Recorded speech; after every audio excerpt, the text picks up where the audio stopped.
निर्वाण शान्तिप्रदम् ब्रह्मा शम्भुफणीन्द्रसेव्यमनिशं वेदान्तवेद्यं विभुं रामाख्यं जगदीश्वरं स्वर्गुरुं मायामनुष्यं हरिं वन्देऽहं करुणाकरं रघुवरं भूपालचूडामणिं वरहापीडं नटवरवपुः कर्णयोः कर्णिकारं विव्रतवासः कनककपिशं वैजयन्तीं च मालां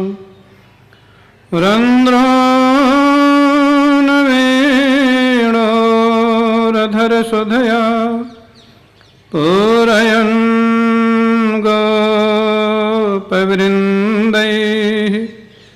वृन्दारण्यं स्वपदरमणं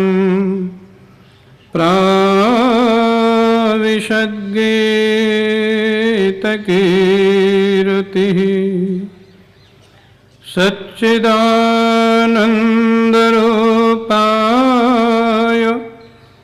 विश्वोत्पत्त्यादिहेतवे तापत्रयविनाशाय श्रीकृष्णाय वयं नुमः।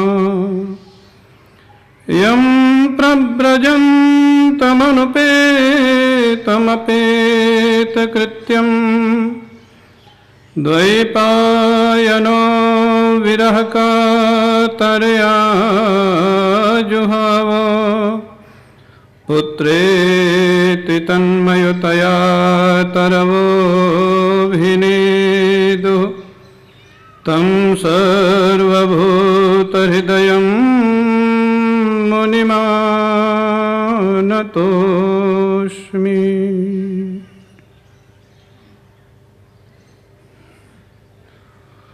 श्रीराम जय जय राम।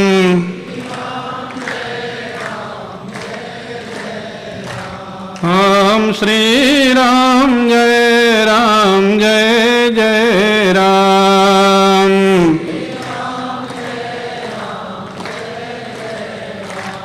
ओम श्री राम जय जय राम।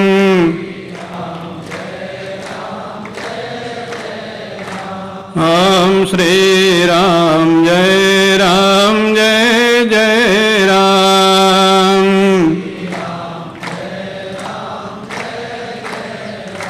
ओम श्री राम जय जय राम।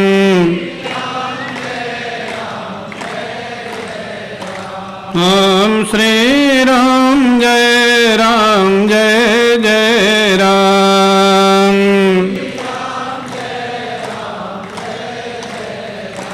ओम श्री राम जय जय राम।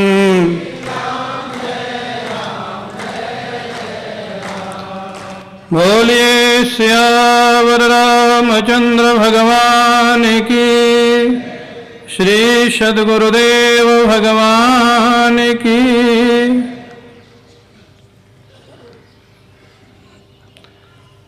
परम पूज्य प्रातः स्मरणीय श्री सद्गुरुदेव भगवान के श्री चरणारविंदों में साष्टांग प्रणाम। परम श्रद्धेय स्वामी श्री शांतात्मानंद जी महाराज, श्रद्धेय स्वामी श्री सर्वानंद जी महाराज, पूज्य महाराज श्री जी के परम स्नेह भाजन समादरणीय श्री बिरला दंपति, आदरणीय झुंझुनवाला जी, आदरणीय सिंघानिया जी, दीक्षित जी, लाहौटी जी, सम उपस्थित भगवत कथा अनुरागी सज्जनों, आज बड़ी प्रसन्नता है, जिनका बहुत स्नेह है मेरे प्रति और दिल्ली रामकृष्ण मिशन के जो अध्यक्ष हैं पूज्य स्वामी श्री शांतात्मानंद जी महाराज, वो कृपा पूर्वक यहाँ पधारे हैं और स्वयं भी बहुत अच्छे प्रवचन करते हैं, लेकिन ये उनका स्नेह है कि वो यहाँ पर पधारे हुए हैं भगवत चर्चा के लिए। हम सभी लोग पुनः देवर्षि नारद द्वारा रचित भक्ति सूत्र, जो हमारे आपके जीवन के लिए उन्होंने रचना की है, और कौन माया को पार कर सकता है या कर पाता है, उसमें विशेष कृपा तो ईश्वर की है, लेकिन हमको क्या करना है, क्योंकि दोनों के संयोग बिना काम होता नहीं। गौड़ी संप्रदाय के महापुरुष श्री विश्वनाथ चक्रवर्ती वो अपनी टीका में लिखते हैं, भजत जन परिश्रमः भगवद अनुकंपा च।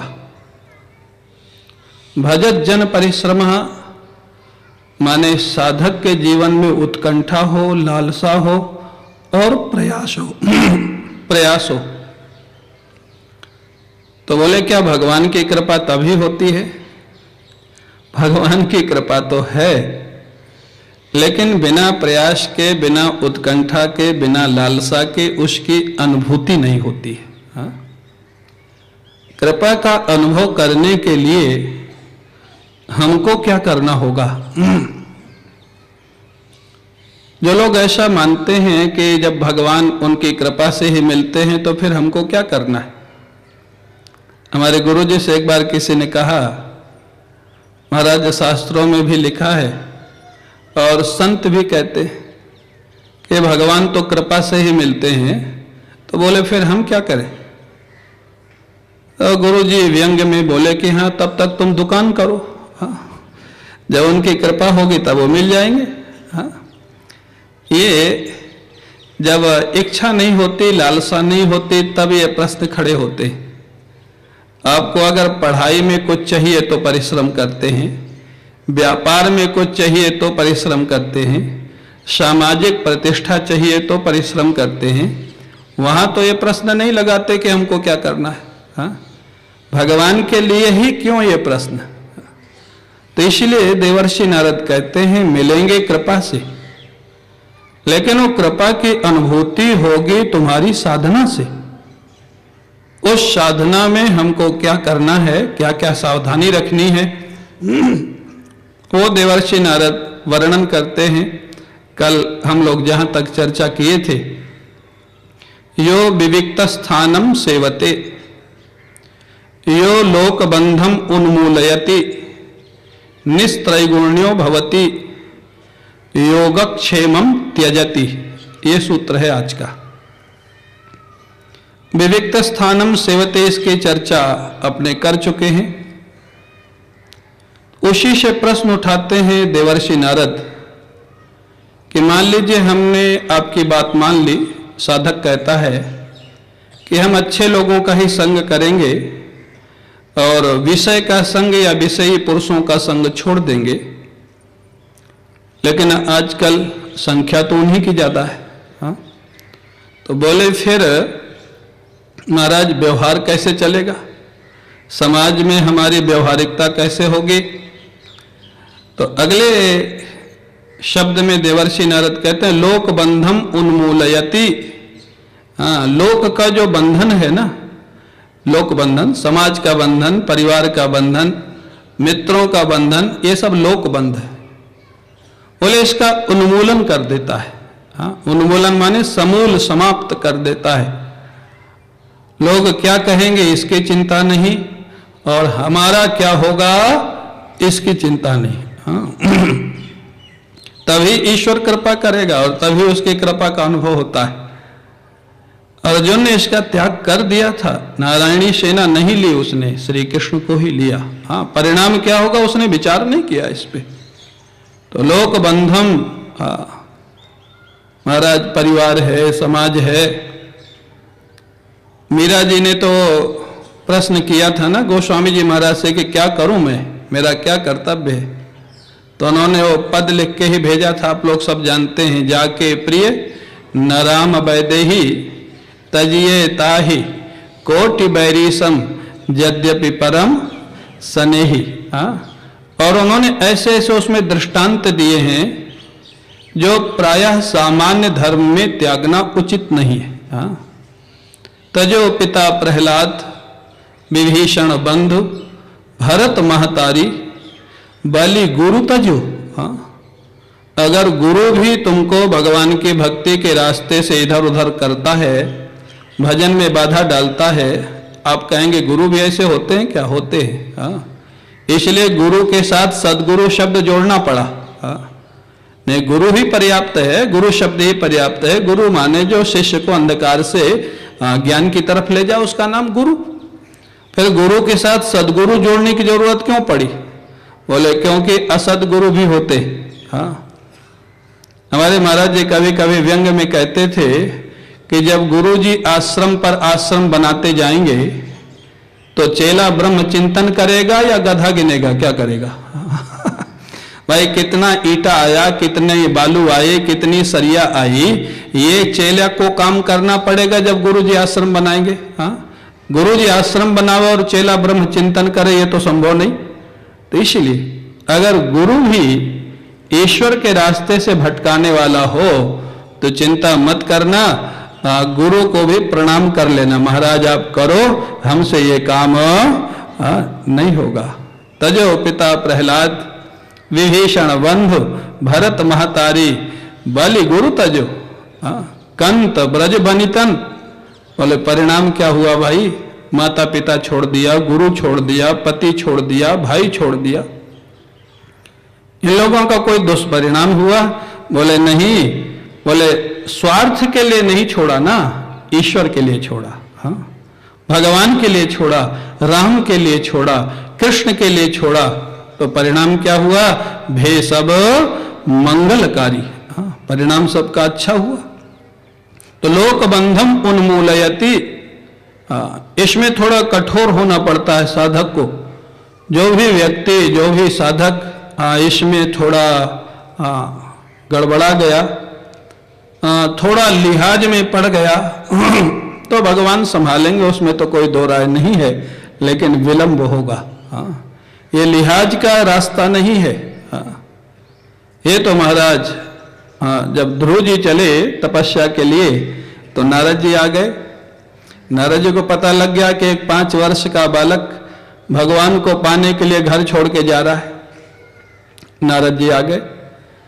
नारद जी ने आते ही आशीर्वाद दिया, सिर पे हाथ रखा, बेटा कहाँ जा रहे हो? सारी घटना बताई। नारद जी ने कहा कि अरे तुम 5 साल की अवस्था, तुम्हारी सौतेली माँ तुम्हारा अपमान कर दिया तो क्या हो गया? अरे माँ बच्चे को कुछ ना कुछ बोलती है, उसमें क्या समस्या है? और 5 वर्ष के बच्चे का मान क्या और अपमान क्या? एक बात। और दूसरी बात, जो तुमने निर्णय लिया है कि तुम भगवान को प्राप्त करके ही रहोगे, ये निर्णय इतना सरल नहीं है जितना तुम समझते हो। ये बड़े बड़े महात्मा लोग घर परिवार छोड़ करके बाल सफेद हो जाते हैं साधना करते करते। किसी को भगवान मिलते हैं और किसी को नहीं भी मिलते। तो विचार कर लो एक बार। फिर विचार कर लो, लौट जाओ घर। नारद जी ने यही कहा। नारद जी वास्तव में घर लौटाना नहीं चाहते थे, देख रहे थे तीव्रता कितनी है, सच्चाई कितनी है। ध्रुव जी ने हाथ जोड़ लिए, महाराज मैंने आपसे इस विषय में सलाह नहीं मांगी।